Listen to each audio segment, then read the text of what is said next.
மைவி ஃபேஷன் பார்க்குற எல்லா ஃப்ரெண்ட்ஸ்க்கும் பெரிய ஹாய். எல்லோரும் எப்படி இருக்கீங்க? எல்லோரும் நல்லா இருப்பீங்க அப்படின்னு நினைக்கிறேன். நம்மக்கிட்ட கையில் ₹1 காசு இல்லைனா கூட நம்மளால் வந்து கோல்டு வாங்க முடியும் அப்படிங்கிறத சொல்கிற வீடியோ தான் இது. எப்படி பண்ண முடியும், அப்படி எதுவும் சாத்தியமாக வழிகள் இருக்கா அப்படிங்கிறது தான் இந்த வீடியோவை ஸ்கிப் பண்ணாமல் ஃபுல்லாக பாருங்கள்.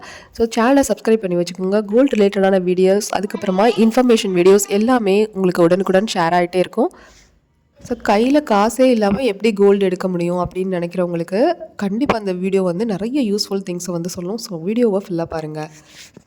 ஸோ கோல்டு வாங்கணும்னு ஃபிக்ஸ் பண்ணியாச்சு. எப்படியாவது வாங்கி ஆகணும், இதுதான் டார்கெட்டு, இதுதான் உங்களுடைய கோலாக ஃபஸ்ட்டு இருக்கணும். ஸோ நான் யூஸ் பண்ணுற வழிகளும் அதுக்கப்புறம் வந்து இதெல்லாம் ஒர்க் அவுட் ஆகும் அப்படிங்கிற வழிகளை மட்டும்தான் நான் உங்களுக்கு வந்து ஷேர் பண்ணியிருக்கேன். கண்டிப்பாக யூஸ்ஃபுல்லாக இருக்கும். கையில் காசே இல்லாமல் எடுக்கணும், அதுக்கப்புறம் காசு கிடைச்சதுக்கப்புறமா அந்த காசை வந்து திருப்பி கட்டிக்கலாம் அப்படிங்கிற மைண்ட் செட் இருக்கவங்களா நீங்கள்? பொதுவாக பார்த்தீங்க அப்படின்னா காசு இல்லாமல் எந்த பொருளை எடுக்கவும் முடியாது, யாரும் கொடுக்கவும் மாட்டாங்க. பட் கோல்டு ரேட் வந்து குறையும் போது வைக்கும்போது நம்ம என்ன பண்ணலாம் அப்படின்னா கண்டிப்பாக கோல்டு எடுத்து வைக்கணும் அப்படின்னு நினைக்கிறோம். ஸோ நானுமே அப்படி தான் கோல்டு ரேட் குறையும் போது கண்டிப்பாக எடுத்து வைக்கணும் அப்படிங்கிறத நானுமே நினைப்பேன். ஏன்னா இப்போ கிராம் ரேட்டு பார்த்தீங்க அப்படின்னா 14 சம்திங் போய்கிட்டு இருக்கு. 14 சம்திங்னா 14,155 இருந்துச்சு. ஸோ அதுக்கப்புறம் திருப்பி குறைஞ்சி 13,965 வந்துச்சு. ஸோ இப்படி ஒரு நாளைக்கே 2 டைம் ஏற்ற இறக்கத்திலே இருக்கிறனால ஸோ கெஸ் பண்ணவும் முடியலை. எதுவும் நம்மளால் நாளைக்கு வாங்கலாமா அடுத்த நாள் வாங்கலாமான்னா ரேட் ஏறிடுமோ அப்படிங்கிற மாதிரி மைண்ட் செட்டுமா இருக்குது. ஸோ இப்படி இருக்க பட்சத்தில் நம்ம கண்டிப்பாக கோல்டு வாங்கியே ஆகணும் அப்படின்னு நீங்கள் நினைக்கிறீங்கன்னா ஸோ கொஞ்சம் குறையும் பாருங்கள். அந்த டைமில் வாங்குறதுக்கு பிக்கப் பண்ணுறதுக்கு பாருங்கள். ஸோ நான் என்ன சொல்கிறேன்னா இப்போ 13,000 இருக்கா, ஸோ 13,500 அப்படியே குறைஞ்சிட்டே வருதான்னு பாருங்கள். டக்குன்னு ஒரு 13,000 வரும், ஸோ டக்குன்னு 12,900 சம்திங் வரும். இந்த மாதிரி வரும்போதெல்லாம் கண்டிப்பாக வாங்கிடுங்க. ஏன்னா அதுக்கப்புறம் அது ஏற தான் போகுது. அதில் பார்த்தீங்கன்னா எந்த மாற்றமுமே இருக்காது. ஸோ இந்த மாதிரி குறையிற நேரத்தில் எப்படியாவது வந்து கோல்டை வந்து எடுத்து வச்சிடணும் அப்படிங்கிற மைண்ட் செட்டை ஃபஸ்ட்டு கொண்டு வாங்க.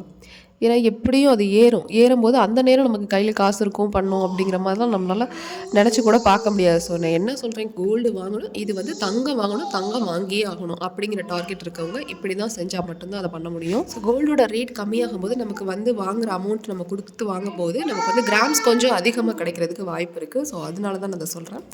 ஸோ இது ஃபஸ்ட்டு டிப்பாக வச்சுக்கோங்க. ஸோ நான் சொல்ல போகிற மெத்தடால் உங்களுக்கு கடனை கண்டிப்பாக திரும்ப அடைக்க முடியும். கையில் காசே இல்லாமல் நம்ம எடுக்கிறோம். ஸோ அப்போ கடன் வாங்கி தான் நம்ம அதை வந்து பண்ணுற மாதிரி இருக்கும். அப்படி இருக்கும்போது நான் சொல்ல போகிற மெத்தடை ஃபுல்லாக வந்து வாட்ச் பண்ணிவிட்டு அதுக்கப்புறம் என்னன்னு பார்த்துட்டு முடியும்னா மட்டும் தயவு செஞ்சு பண்ணுங்கள், இல்லைன்னா பண்ண வேண்டாம்.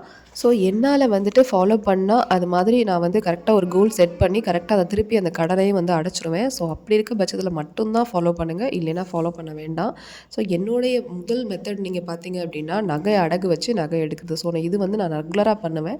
ஸோ நகையை அடகு வச்சுட்டு அதுக்கப்புறமா போயிட்டு நகையை எடுத்துகிட்டு வந்துடுவேன். அந்த கோல்டு வந்து கம்மியாகும் போது எடுத்துகிட்டு வந்துடுவேன். அதுக்கப்புறமா இயர் ஒன்ஸ் அந்த நகையை எப்படி திருப்பலாம், அதுக்கு என்னென்ன மாதிரி டிப்ஸ் யூஸ் பண்ணி திருப்பலாம் அப்படிங்கிறது நம்ம சேனலில் நிறையா இருக்குது. நான் நிறையாவே சொல்லியிருக்கேன். ஸோ இந்த வீடியோலையும் நான் அதை தான் சொல்கிறேன். ஸோ உங்கள்கிட்ட ஒரு எக்ஸாம்பிளுக்கு ஒரு 10 சவரன் இருக்குது அப்படின்னா கண்டிப்பாக அதை அடகு வச்சிங்க அப்படின்னா ஒரு 9 சவரன் எடுக்கலாம். ஸோ ஒரு சவரன்கிட்ட தான் உங்களுக்கு வேஸ்டேஜ் எல்லாமே சேர்த்து ஒரு சவரன்கிட்ட போயிடும். 9 சவரன் நீங்கள் எடுக்கும்போது 8 சவரன் 9 சவரன் கண்டிப்பாக சாலிடாக எடுக்கலாம். ஸோ அப்படி நீங்கள் எடுத்துட்டிங்க அப்படின்னா அதுக்கப்புறம் நீங்கள் எடுத்து அந்த வச்ச அந்த பழைய நகையை வந்து நீங்கள் மைண்டில் கொண்டு வரணும். அதுதான் ரொம்ப முக்கியம்.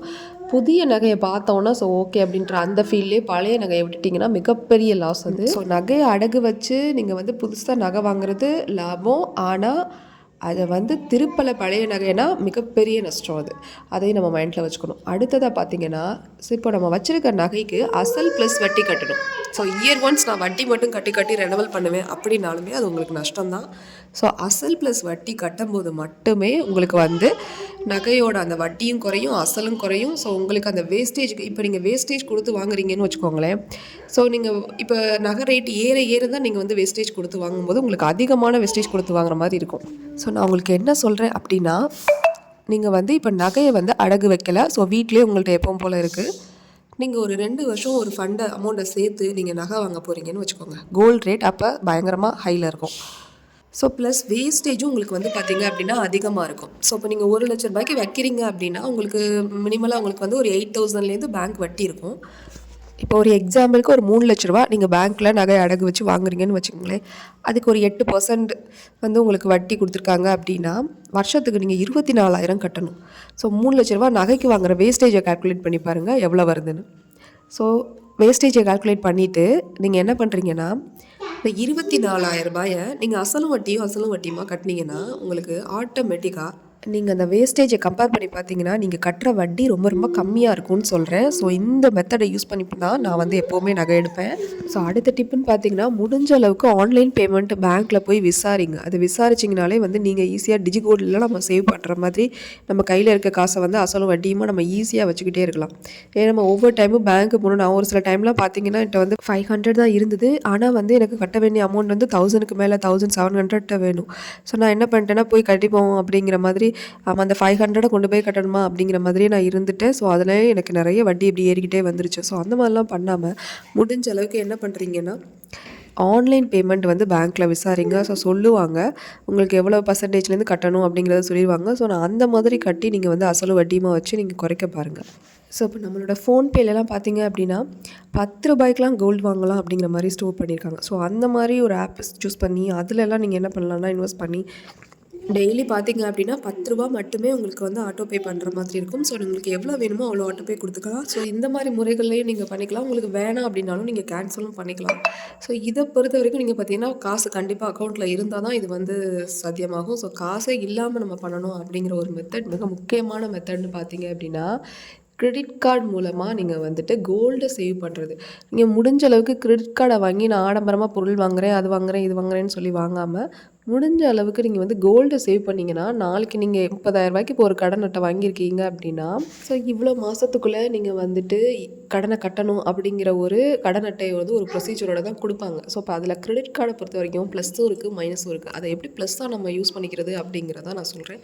ஸோ அந்த ₹1 கூட கையில் காசு இல்லாமல் நம்ம வந்து வாங்கணும் அப்படின்னா, கிரெடிட் கார்டு மூலமாக நம்ம வந்து கண்டிப்பாக வந்து கோல்டு வாங்க முடியும். அதையும் கோல்டு காயினாக வாங்குங்க, வேஸ்டேஜ் இதெல்லாம் எதுவும் கொடுக்காம. ஒரு ஷார்ட் டேர்மாக இருக்கிற அளவில் பார்த்தீங்கன்னா கிரெடிட் கார்டு வாங்கிக்கோங்க. ஸோ கம்மியான அளவு, கம்மியான மாதம், கம்மியான தொகை அப்படின்னா உங்களுக்கு ஈஸியாக வந்து திருப்பி வந்து அந்த கடனை கட்டுறதுக்கு ஈஸியாக இருக்கும். கோல்டு வந்து குறையும் போது அதை வாங்கிக்கிட்டீங்க அப்படின்னா ரொம்ப யூஸ்ஃபுல்லாக இருக்கும். ஸோ கோல்டு குறையும் போது நீங்கள் வாங்குனீங்க, சேதாரம்லாம் நீங்கள் இல்லாமல் கோல்டு காயினாக வாங்குனீங்கன்னா ரொம்ப யூஸ்ஃபுல். நான் என்ன சொல்கிறேன்னா, கிரெடிட் கார்டை சரியாக வந்து நீங்கள் செலுத்திட்டீங்க அப்படின்னா உங்களுக்கு எலிஜிபிளும் வந்து ஹை ஆயிரும். ஸோ உங்களுக்கு ஹையான அமௌண்ட் கொடுக்குறதுக்கும் உங்களுக்கு நிறைய வாய்ப்பு இருக்குது. ஸோ அதனால தான் நான் என்ன சொல்கிறேன்னா, சிறு துளி மட்டுமே பெருவெள்ளம், அது மட்டும்தான் நமக்கு நிலைக்கும். கண்டிப்பாக இந்த வீடியோ வந்து உங்களுக்கு ரொம்பவே யூஸ்ஃபுல்லாக இருந்திருக்கும். வீடியோவை ஃபுல்லாக பார்த்தவங்க லைக் பண்ணுங்கள், கமெண்ட் பண்ணுங்கள், ஷேர் பண்ணுங்கள். தேங்க்யூ ஃபார் வாட்சிங்.